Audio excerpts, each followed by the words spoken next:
year was 1891. Bulgaria's ministers stood before their prince's latest art acquisition, and they were terrified.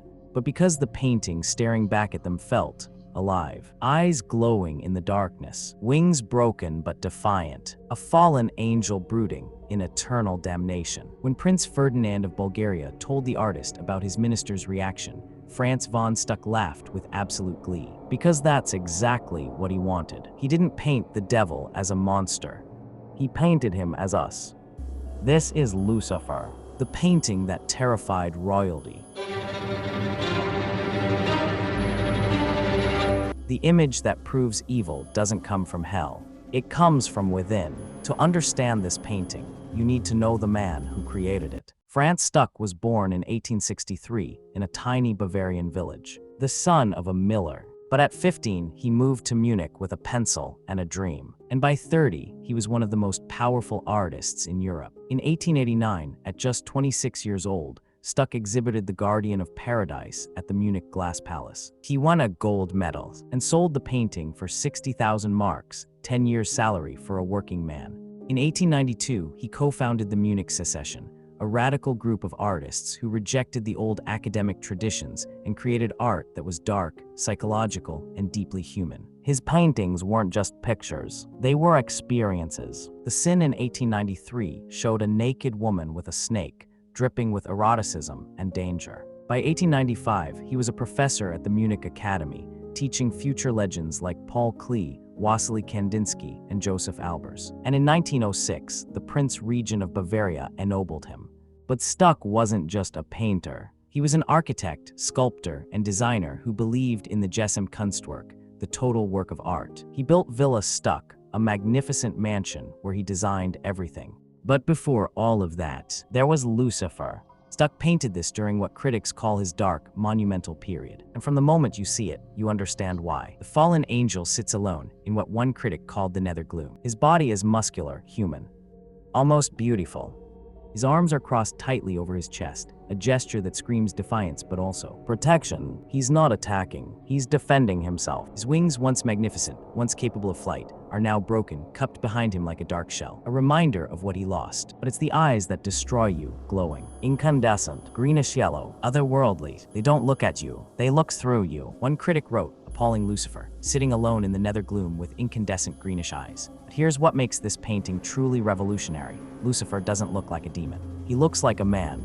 Aside from the wings and those burning eyes, he could be anyone. Your neighbor, your colleague, yourself. Stuck understood something terrifying. Evil doesn't need horns and a pitchfork. It wears a human face. Look closely at his expression. It's not rage. It's not hatred. It's lust. Those glowing eyes, they're filled with envy. Envy of the heaven he fell from. The light he can never return to. There's a thin crescent of light descending from above, barely visible. A reminder of what he lost. What he can never have again. Stuck used dramatic chiaroscuro, extreme light and shadow to create psychological depth. The painting is almost entirely black and dark browns. And then, those eyes, the only source of light in the entire composition. Stuck's message is clear. Lucifer doesn't need external fire. He is the fire burning alone forever. In 1891, just 1 year after Stuck painted Lucifer, something extraordinary happened. Prince Ferdinand I of Bulgaria visited Stuck's studio in Munich, and he bought the painting for his royal collection. When the painting arrived in Sofia and was unveiled to the court, chaos. Ministers, these powerful political men, stood before Lucifer, and they were horrified. They believed they were looking at something evil, something that shouldn't exist. Ferdinand found it hilarious. Stuck found it perfect, because that was the point. Lucifer wasn't supposed to comfort you. It was supposed to disturb you, make you confront the darkness, not out there in some mythical hell, but inside humanity itself. The painting remained in Bulgaria's royal collection. In 1930, King Boris Roman III, Ferdinand's son, added it to the National Museum. After 1948, it became part of the National Art Gallery. Then in 1985, it was transferred to the National Gallery for Foreign Art. And since 2015, it's been in the Fun Gallery Square 500. So what does Lucifer really mean? Stuck himself gave us clues. Lucifer isn't about religion. It's about as us. The painting shows duality, the core of human nature. Light and darkness, good and evil, pride and shame. Lucifer was once the most beautiful angel in heaven. Lucifer literally means light bringer. He was perfect, radiant, beloved by God, but pride destroyed him. Rebellion cast him down. Now he sits in darkness, his wings broken, his light extinguished. Except for his eyes. those burning, glowing eyes that refuse to dim. That's the human element. We all carry both light and darkness. We all have the capacity for greatness and destruction. Stuck understood that evil isn't external. It's not something that invades us from outside. It's part of our nature, our choice, our struggle. The crossed arms, they show internal conflict. Defiance against God, yes, but also regret. The wings, symbols of lost potential. The darkness, isolation, the consequence of pride. But those eyes, they show that Lucifer hasn't surrendered. He's still burning, still defiant, still human in his refusal to give up. Stuck painted Lucifer at a specific moment in history when Europe was questioning everything: religion, morality, the existence of God. The Symbolist movement asked, what if heaven and hell are psychological states?